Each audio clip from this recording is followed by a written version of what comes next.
I'd rather see the world before me as I explore it, not need to plan out every step I take before my journey begins. I'm more of the opinion that you should probably have an idea of what steps you're taking on your journey before you go get it. Because what if you need to pack frying pans like Samwise? Yeah, left, right, left, right. That's all you need to know when you're planning a journey. The You don't hobbits need to. forgot shoes. Yeah, well, they don't need them. Apparently, they didn't need them on Mount Doom. They didn't need nothing. Probably would have done But better if they would goodwill. have had them. The foresight, the knowledge that Yeah, they needed okay. them. All right, Yeah, that's you know what? why it took so Shut up. long for the ring to get up there. The Shut your hobbits mouth. didn't have shoes. I You're hate right. that you don't want them to have shoes. I don't. We're taking this to the internet. All right? We are not going to try to tell you whether pantsing or plotting is the best way to write a story, but we certainly have our opinions. They should be pretty well defined by now, but we're going to discuss pantsing versus plotting on tonight's Attack on Table.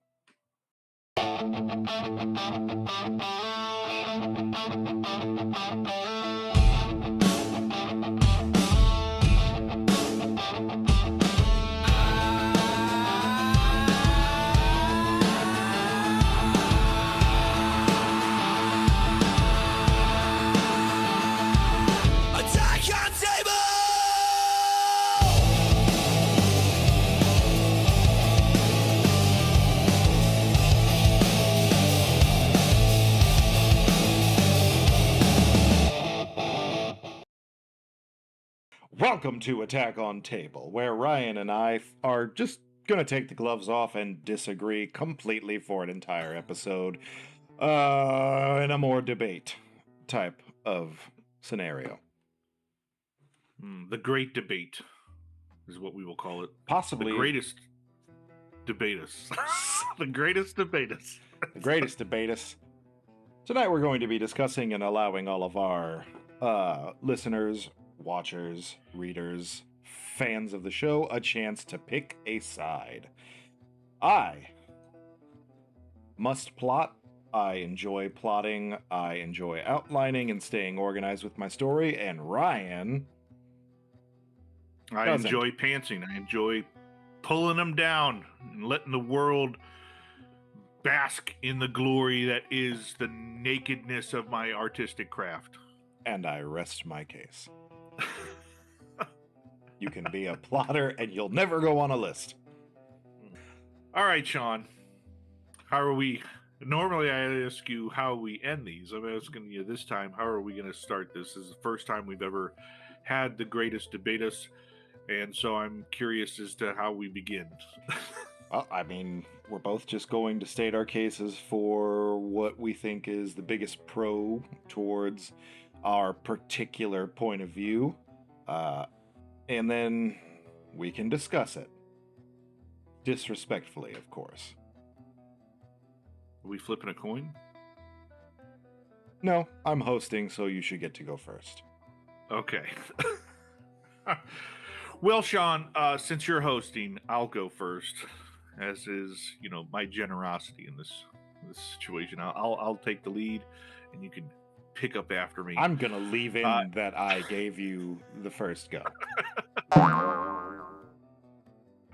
Well, all right. My stance is that pantsing allows the creative process to function at its apex, basically. So I feel like when you outline, you start creating guardrails for yourself. You're on the tracks. Your story starts to feel that way because it becomes a question of, well, what happens next? Even in your mind as you're writing, you're just trying to get from like point A to point B to point C.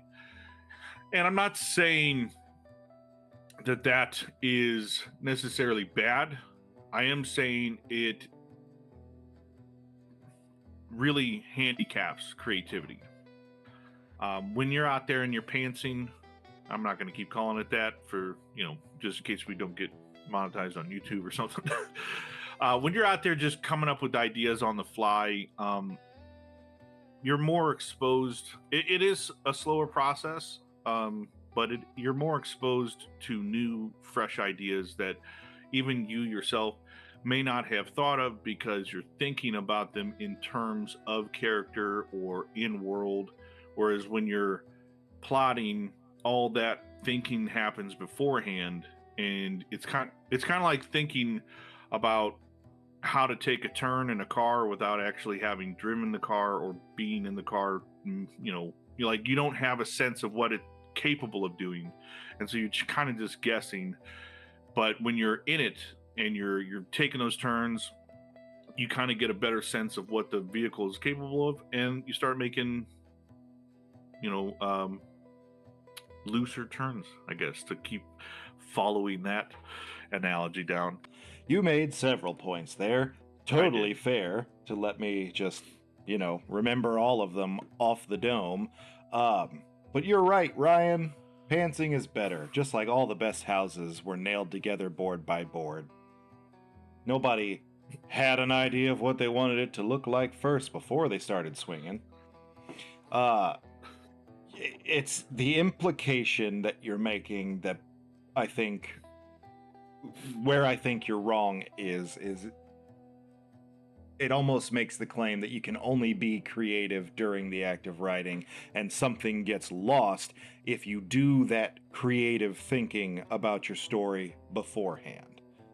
And I want to, if you're going to stop saying pantsing, then I will start calling it outlining, because that is probably the biggest thing that I find to be useful about planning out my story before I start writing it, because I am writing it. I'm just missing smaller beats. I'm not importing any nuance into the outline. I'm not adding any pretty prose or anything like that. I am just making sure I know where the story is going so that I don't wind up writing myself into a corner. And I think that there's a lot of benefits that I'd like to hear your opinion on, such as, for one example, the ability to foreshadow well on the first try if you are outlining before you start actually creating the draft. Do you defend your ability to foreshadow if you have come up with a certain dark plot twist late in your book by going back and entering the foreshadowing after the fact? Or are you like me and you think it's better there in the first place? I think it's better in the editing process. I don't think foreshadowing ahead of time. I don't want to say it's not possible. I don't think it's as effective. I don't think it's as effective because like I said, most of the time when you're thinking of these things, it's a cursory thought versus something that has been built up and that you've sat on while you've been working, maybe even slowly working in that direction. And so the more you consider that as you're writing, you can start going back and laying deeper foreshadowing, we'll say, than you could if you just kind of wanted to start from the beginning. And I've done both. I've tried to foreshadow in the beginning, and it's nice, it's okay, but it's not as thorough as when I go back and I clean up stuff, because I'm like, I by the time I reach the big reveal, so I've been sitting on it for months. I'm thinking about it. What is its implications? How deep does this thing go? And then I start Plotter. thinking of new way. Not a plotter. Not a plotter. I'll Don't never you be call a me? plotter. Don't you sully my good name Not with even your if there's a nonsense. fire. I won't even think about how to put it out.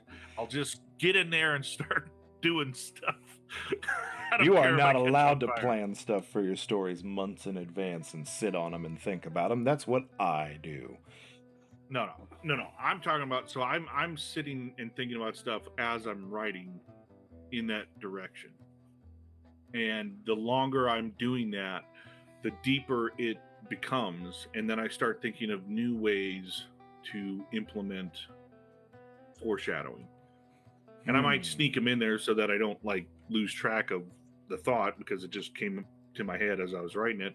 But then I'll go back and I'll start editing and I'll be like, okay, this is a good place to lay some foreshadowing in here, and I can do it in this way because it affects A, B, and C that I've already written. So like to me, coming up with that foreshadowing stuff ahead of time it's just not as effective. I would ask you where the excitement in writing is as a plotter. You've already effectively done the whole journey in your head, and now you have to write it. It's like, where's the fun in that? You have to do it twice. Because outlines are bullet points. They are the larger steps. And sure, you can get as detailed with them as you want to, but from that bulky, generic high level, as corporate overlords would say, skeleton, you build on the sinew, the muscle, the organs, the flesh of the story. So every part of you expanding outward from that outline is still creating the story. You just know where the top of your head is down to the tips of your toes. You're not just writing human biology as you go through with unintentional character arcs that you haven't fulfilled that may or may not become important to or integral even to your story. It's easier to prevent a plot hole because you've thought about it already from a broad perspective and hopefully caught it in the outline. And not everybody's perfect. I outlined and discovered I had a particularly nasty plot hole with Bleeding the Divine that I didn't really notice until I was in the moment of. More of an ex machina moment that I had to kind of find my way around to get my through line from points A and B. But couldn't plot that from the beginning, could you? Missed it. I'm not perfect, but go ahead and tell everybody you are, Ryan. I am perfect because I function as a non-perfect entity, understanding my unperfectness and that God gave me an eraser to erase my mistakes so that I could rewrite them. That is the system in which I operate. I don't delude myself with the ability to write something perfectly from the beginning before I even start typing it out. Sheer hubris. I think creativity thrives when you don't constrain it. And I think that if you're always erasing, you're going to eventually rip through the paper. Then you just get new paper and rewrite the page that you've destroyed. Well, we all know how proficient you are at rewriting. Yeah. Hath and Horror coming to you soon, everybody. Yeah. Cosmically speaking. I'm not going to sit here and lie and say that pantsing is a expeditious form of writing. Okay, that is not something I'm purporting here. I'm saying it is more efficient for creativity. And I think that moving that creativity to the beginning of your writing process where you are constructing the bare bones of your story is just as effective, just as valid, possibly even more convenient. And by possibly, I mean definitely. I mean, this comes to a point of like nitpicking where it's just like, well, are you the type that just lays out the bullet points you thought of in a sunny afternoon and then you start writing? Like, are we really constituting that as outlining? Because I think we all kind of do that. Oh, I don't even like to call it outlining. I call that like your grocery shopping. Basically, you have to create a list of things that you want to have achieved in your story, and that's about it. And then you just start writing. I don't think that's the same. I'll define pantsing or writing by the seat of your pants, and you define the level where it becomes outlining against me. That feels fair. I am of the belief that you are a gardener if you really just know how you want your story to end, and you let your as you go fingertips and characters lead the way for the most part, with only broad, let's say maybe act arcs, first, second, third, fourth, whatever, ideas of where you want your characters to be at the beginning and at the end of them. I think that if you get down into the weeds more than that, you are to some level outlining, because you are giving yourself a guideline to follow from the beginning to the end.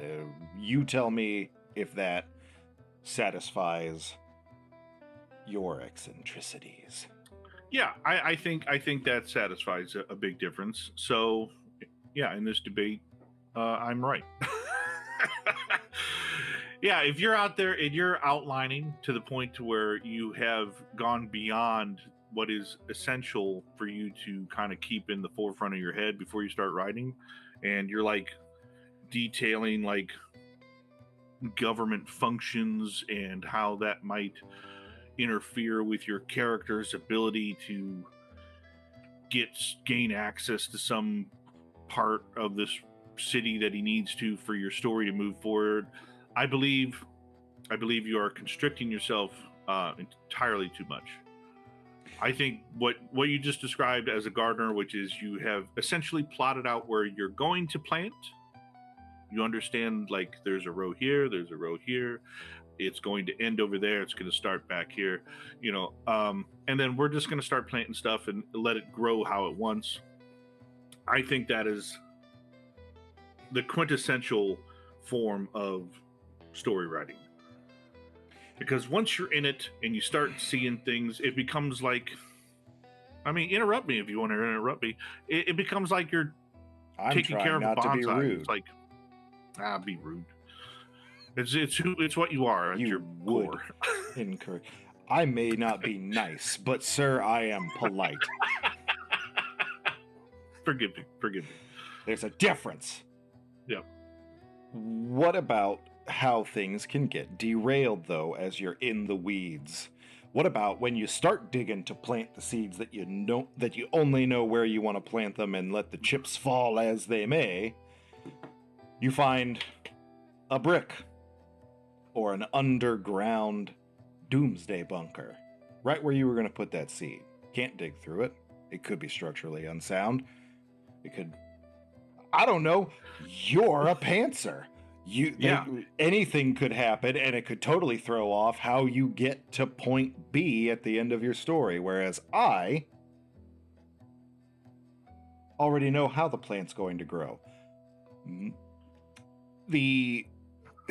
I also know, because I get a little bit more into the nitty-gritty, that the scenes that I place serve a purpose. I know that my character arcs have the intended direction I want them to go in, without having to stop typing and go, and take my extra long beard and just, and ponder my orb.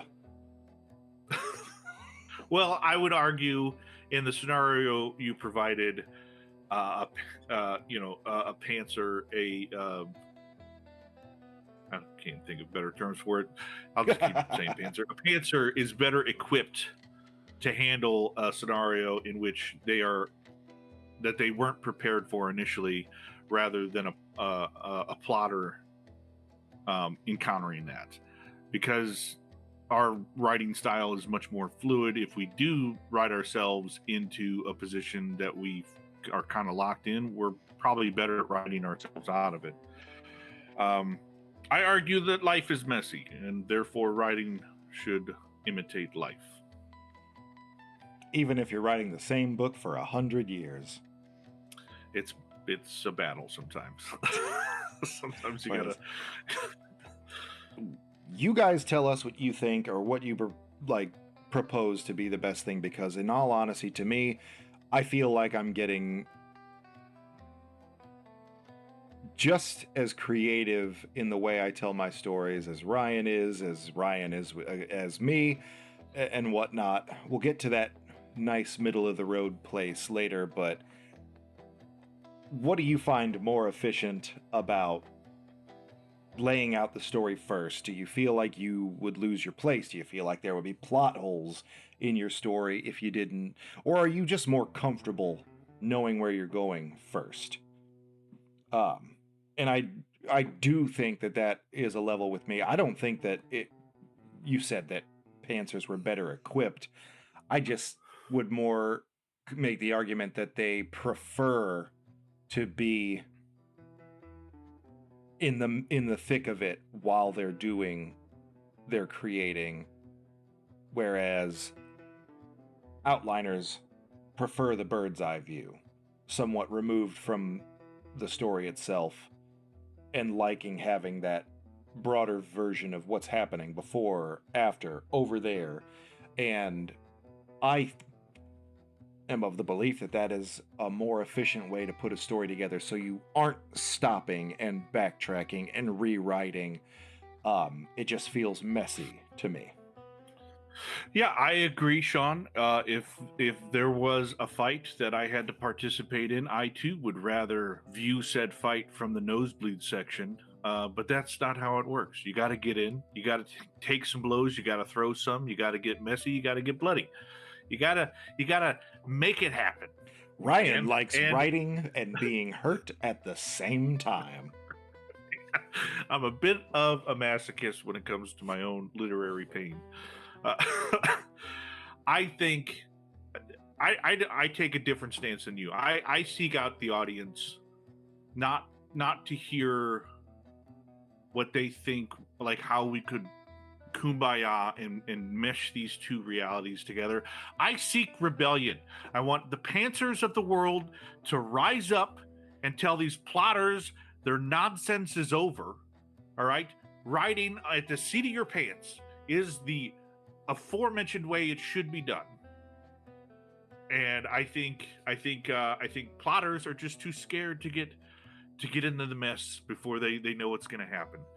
And I say to the world of literary people, get out there in the darkness, stumble about until you find your own way of seeing in the dark, and then everyone else can be cast aside. Yeah. So that's what I want in the comments. I don't want this hybrid talk. I don't want none of that. You're either one or the other, and I want my group to win because we are more efficient at at doing what we're doing. More efficient.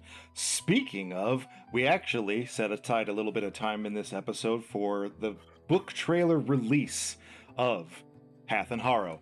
Take it away. Yes. It's going to start in 17 years. It doesn't exist because you're too busy apparently getting the shit kicked out of you and loving every second of it. You're borderline. You just looked up the literary pinhead, and he has such sights to show you. That's what my book sounds like when it talks to me when I'm writing. I just sit in the dark, and like a single tear comes down my face. Yeah, I'm like, one page done. Right. In Pursuit of Death actually took him 17 years to write. We're not gonna spread that. We're not gonna spread that nonsense. All bullshit aside, neither one of us actually believes that there's a right and a wrong way to do the writing. It is a personal preference. It is where you feel your strengths lie. But if you are struggling with the story that you're writing, you should consider at least trying to write it the other way. It might just help you out. I've been forced to pants briefly. I took a shower afterwards because I felt dirty. And it sounds like Ryan outlines mentally occasionally. Yeah, I mean, the argument could be made that you can't do either without. You can't do one without the other to some degree. Yeah, depending on how far you zoom out. It if you've ever started a story and had no idea how it was going to end, I want you to comment down below and tell us if you published it, and if so, where it is. Yeah, I'm of the mind that those choose your adventure stories from back when we were kids were actually like just someone writing a story in live, like on the fly, and then just being like, well, we could do this or we could do that. I'm just gonna let the audience decide, and like just started putting it down at the bottom. You're like, you tell me how this story Now I goes. don't have to pick how it ends.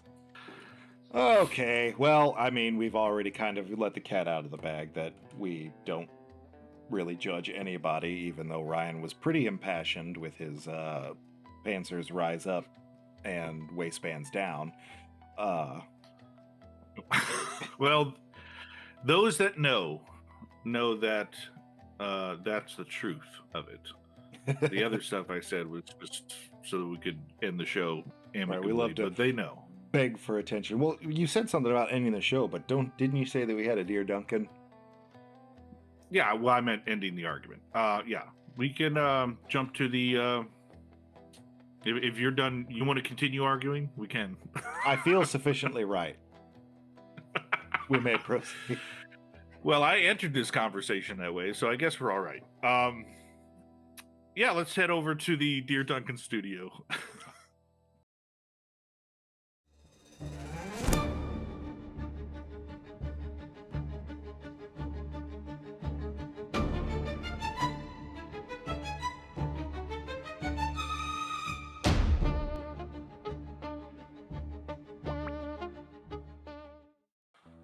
Whoa, and through the power of the internet.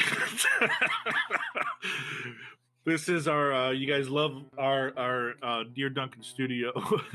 We want to thank our friends at NJC Printing. If you guys are in the St. Louis area, check them out. They'll print stuff for you, print book covers, book signing signs, merch, whatever. Have a conversation. We'll see what they can do for you. I'm going to go ahead and get into this. It's anonymous. The person decided not to leave the name or a cute pseudonym for us to deal with. So I'm just going to get into it. I have been in a writing group for 6 months. Every time I share a chapter, one member tells me my story would be better if it were completely different.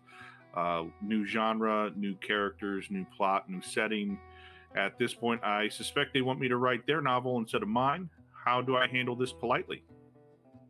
Sean? Don't. The pen.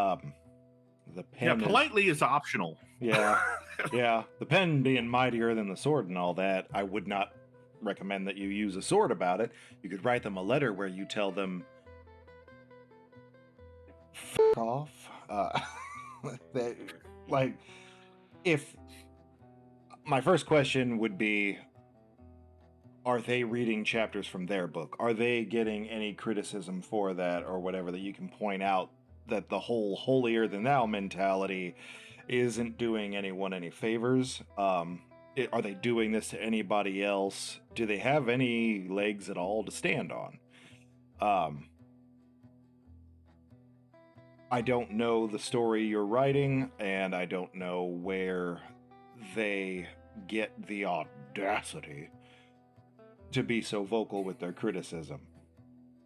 Well, I also don't like their criticism because it's just like, if you read something somebody wrote and you're like, this would be better in like this type of setting, that's not really helpful. It's not a critique of the writing. It's a critique of the story itself. And if the person doing the critiquing is watching this show right now, it's not your story. Yeah. Yeah. You're starting to sound like, what was that, Star-Lord, where he's like, I like your idea. It sucks. We're going to go with mine. Like that's what you're effectively making yourself out to be here. Yeah. I don't know how much more advice we can pan into that sounds different than what we've said. I mean, stick to your guns. If you believe in the story that you're writing, I would, if you want to handle it politely, I would suggest that they critique the writing, not the story itself, because again, that's yours. Ain't nobody else's. Yada, that was eloquent. Ain't nobody else's. Yours. And as regards to politeness, you handle that as much as you want.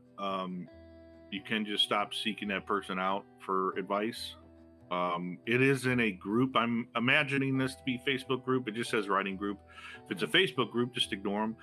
If it's a writing group, I would probably go about informing them that their suggestion of changing the setting and or plot to something you've written is not helpful. Maybe break it down at a cellular level of like what is wrong with the plot you have created and how might you fix that. But if they get up in arms over that, or they can't offer you something that's actually tangible that you can take back to the writing desk and work with, then it's not worth seeking out their input. Yeah, make them defend their wrong opinion. Yes, it's solicited, but it's, again, I think that they're going about it in all the wrong ways. And yeah, well, it's like if I went to Sean and I said, Sean, this is what I have planned for Thanksgiving dinner, and it's like turkey and stuff, and Sean goes, I think you should do fireworks instead. Like that doesn't help me at all, remotely. Please eat fireworks.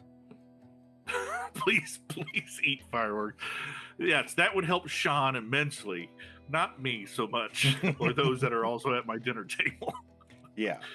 It would be as if you came to me to ask how a story you were writing reads, and, if there's any glaring plot holes, and I'm attacking you about how often you use semicolons.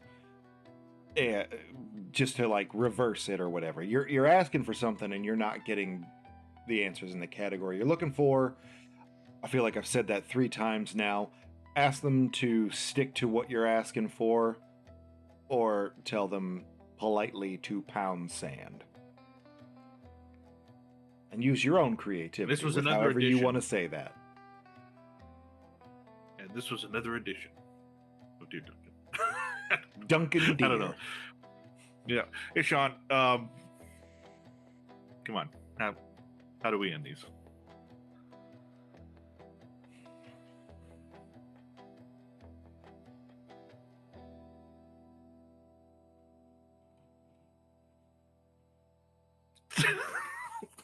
Come on. How do we end these? Arguably. Uh, Arguably.